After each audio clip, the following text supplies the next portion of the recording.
Ew! Gagawa po tayo ngayon ng cutout na Sintra board.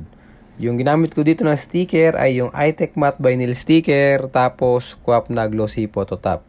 After nating ma-print yan sa ating pigment ink na Epson L3210, ididikit natin yan dito sa ating Sintra board. Then ikakat natin yan gamit tong ating blade na to. After makat na yan, syempre merong hindi mga finish yung pagkakakat natin or yung guhit ng blade. Gagamitan natin yan ng mini na grinder. So, yung link ng mini grinder, ilalagay ko na lang sa comment section. So, kailangan nating malinis yan para maganda yung pagkakaukit natin dun sa ating image na dinikit dito sa ating Sintra board. Okay? So, pag medyo hindi pa maganda, pwede nyo pa ulit pasadahan niya ng ating mini grinder. Okay? So, dahan-dahan lang dahil nakakasugat din niya ang ating mini grinder. Then, after nyan, pagka malinis na yan, gagawa natin yan ng kanyang stand dun sa likod. Okay? So, yung paggawa nito, pwede kayong gumawa ng marami. Pwede nyo siyang ipang display.